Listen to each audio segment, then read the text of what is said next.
Bismillah, Assalamualaikum warahmatullahi wabarakatuh. Selamat pagi teman-teman. Bagaimana kabar hari ini? Sehat? Alhamdulillah. Semoga teman-teman senantiasa dalam keadaan sehat ya. Nah, hari ini teman-teman kita akan belajar pendidikan agama Islam dan budi pekerti. Hari ini kita akan mereview materi di bab 8, yaitu tentang tata cara sholat yang baik dan juga benar.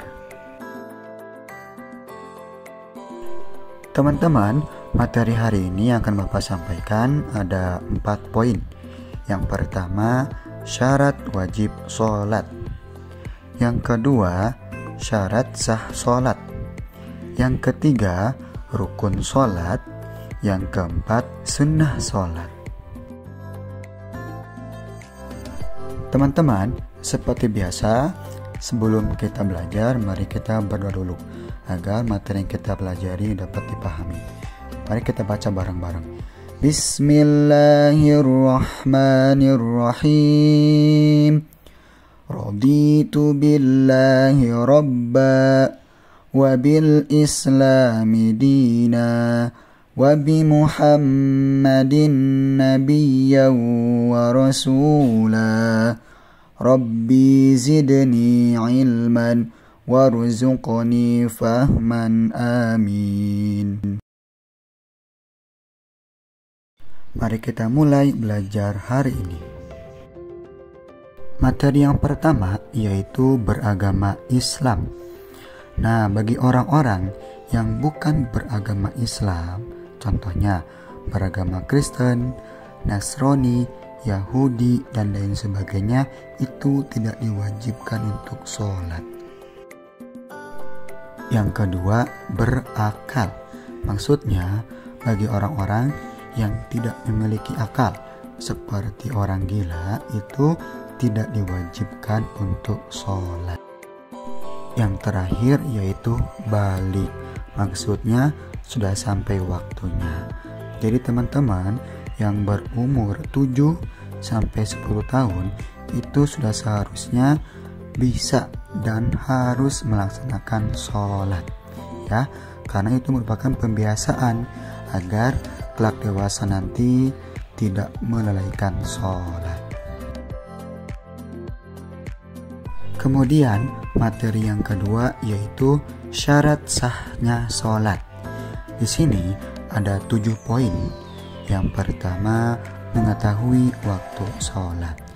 Jadi teman-teman, contohnya sholat zuhur yaitu pada waktu jam 12. Nah, teman-teman tidak bisa melaksanakan sholat zuhur pada jam 11. Karena kenapa? Karena belum waktunya. Yang kedua, suci badan. Nah, teman-teman harus suci badannya ya. Atau juga boleh mandi terlebih dahulu sebelum melaksanakan sholat. Yang ketiga, suci pakaian.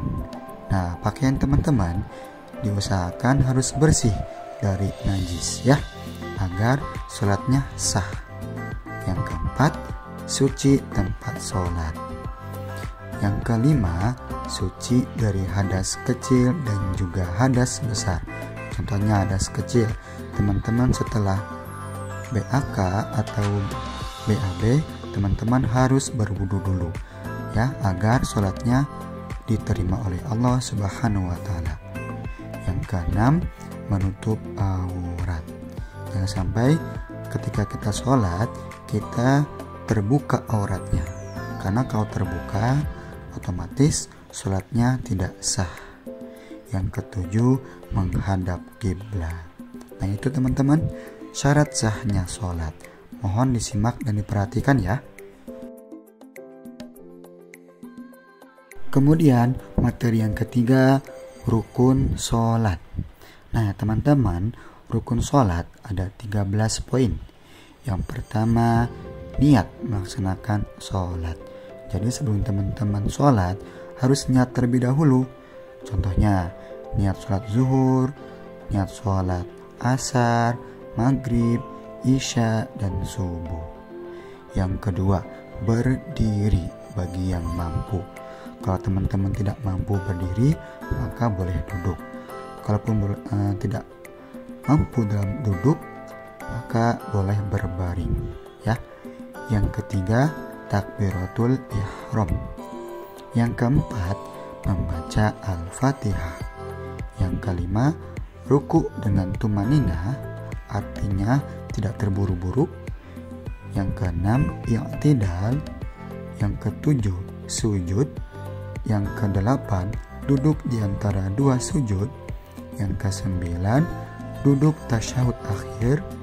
Yang kesepuluh, membaca tasyahud akhir. Yang kesebelas, membaca sholawat. Yang kedua-belas, mengucapkan salam, ya, salam ke kiri dan juga ke kanan. Yang ke-13, tertib. Maksudnya teman-teman, kalau melaksanakan sholat tidak boleh sujud terlebih dahulu, ya, harus takbir atau niat terlebih dahulu, ya, paham ya? Materi yang terakhir yaitu sunnah dalam sholat. Walaupun hukumnya sunnah, tapi kita juga jangan sampai lupa melaksanakannya. Karena kenapa? Karena sunnah juga akan mendapatkan pahala kalau kita kerjakan. Kalaupun tidak dikerjakan, itu tidak akan apa-apa. Nah, adapun sunnahnya, yang pertama, mengangkat tangan ketika takbiratul ihram. Yang kedua, mengangkat tangan ketika ruku. Yang ketiga, duduk iftirash atau duduk istirahat sebelum berdiri pada rakaat kedua atau keempat. Yang keempat, mengangkat tangan ketika berdiri ruku. Yang kelima, mengangkat tangan ketika berdiri di tasyahud awal. Yang keenam, salam kedua ketika menengok ke kiri. Yang ketujuh, membaca doa iftitah. Yang kedelapan, membaca amin setelah Al-Fatihah. Nah, itu teman-teman, sunnah-sunnah dalam sholat. Alhamdulillah, materi hari ini telah selesai. Semoga apa yang Bapak sampaikan, semoga teman-teman dapat memahaminya, ya. Dan jangan lupa teman-teman juga harus hafal mengenai syarat wajib sholat, syarat sah sholat, kemudian rukun sholat, yang terakhir sunnah sholat. Terima kasih teman-teman atas perhatiannya. Sekian, wassalamualaikum warahmatullahi wabarakatuh.